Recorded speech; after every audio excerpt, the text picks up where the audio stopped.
नमस्कार दोस्तों, मैं आपका होस्ट विक्रांत जोशी और आपका स्वागत करता हूं मैं आरएम शॉर्ट्स में, जिसमें हम लेकर आते हैं दिन भर की स्पेस और डिफेंस न्यूज की टॉप 3 खबरें। तो चलिए जान लेते हैं। दोस्तों, हमारी सबसे पहले खबर आ रही है इंडियन एयरफोर्स की तरफ से। आज जो ड्रिल होनी थी 24 अक्टूबर को लखनऊ आगरा एक्सप्रेस वे पे, तो वो आज पूरी हो गई। इसमें इस्तेमाल किया गया पहली बार सुपर हरकुलिस विमान को, जिसकी क्षमता है 200 लोगों को एक स्थान से दूसरे स्थान तक ले जाने की और भी बहुत से कार्गो ले जाने की। तो इस ड्रिल का मकसद यह था कि जब कोई वॉर हो, हमारे एयरफील्ड उड़ा दिए जाएं, तब जाके इन एक्सप्रेस वे का फायदा उठाया जाए और लैंडिंग की जाए अपने लड़ाकू विमान की। इस ड्रिल में हुआ यह कि सबसे पहले C-130 सुपर हरकुलिस विमान को उतारा गया, उसमें से कमांडो निकले और एक्चुअल में 200 कमांडो इसमें से निकल सकते हैं, पर से कम की संख्या रखी गई। पूरे के पूरे एक्सप्रेस वे को जहां पर विमान उतारने थे उसको सिक्योर किया गया और उसके बाद हमारे जैगुआर, मिराज और सुखोई 30 MKI को उतार के वहां से टेक ऑफ किया गया। बस टच करना था उनको जमीन को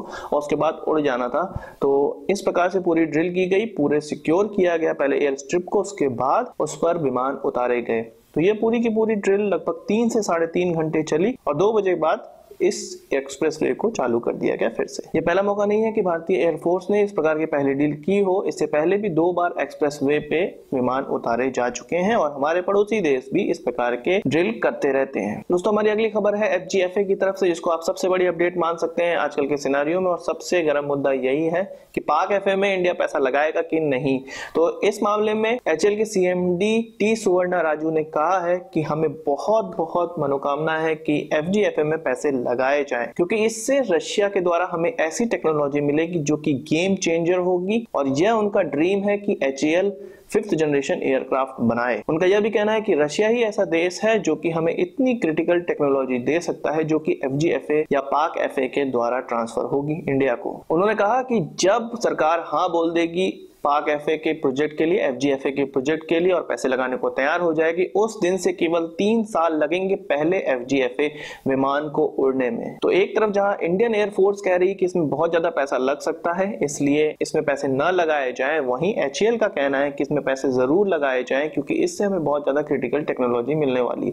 दोनों ही अपनी जगह सही है, दोनों ही भारत सरकार के ही अंग है, पर एक जनता के पैसों को बचाने की सोच रहा है और दूसरा भारत के विकास के लिए सोच रहा है। तो डिपेंड यह करता है कि इस प्रोजेक्ट से हमें फायदा मिलने वाला है कि नहीं मिलने वाला है। इस पूरे एनालिसिस को देखकर ही सरकार इस पर पैसे लगाएगी। दोस्तों, अगली खबर आ रही है Su-30 MKI की तरफ से। भारत यह चाहता है कि वो रशिया के साथ मिलकर इसको थोड़ा और एडवांस बनाए। इसमें थोड़े इंप्रूवमेंट करने की जरूरत है, उनको इंप्रूव किया जाए। भारत में अभी Su-30 MKI है 240 और 32 उसको और डिलीवर होने वाले हैं, और इनमें जो टेक्नोलॉजी इस्तेमाल की जा रही है वो 2004 की है, जबकि 13 सालों में बहुत कुछ चेंज हो चुका है। इसमें अत्याधुनिक हथियार लगाने की जरूरत है, इसमें एडवांस एसा रेडार और एवियोनिक्स लगाने की जरूरत है। इस कारण से भारत रशिया के साथ अब बातचीत कर रहा है इसको मॉडर्नाइज करने की, इसमें जो भी इंप्रूवमेंट की जरूरत है उसको इंप्रूव करने की। तो आज की इस वीडियो के लिए बस इतना ही। आशा करता हूँ आपको वीडियो पसंद आया होगा। आप उसको एक बड़ा thumbs up जरूर देंगे। इस वीडियो से मुझे कोई सवाल या सुझाव हो तो कमेंट बॉक्स में जरूर लाइएगा, और यदि आपने हमारे चैनल को सब्सक्राइब नहीं किया तो सभी कर लीजिए, क्योंकि हम इस प्रकार की वीडियो लाते रहते हैं। नमस्कार,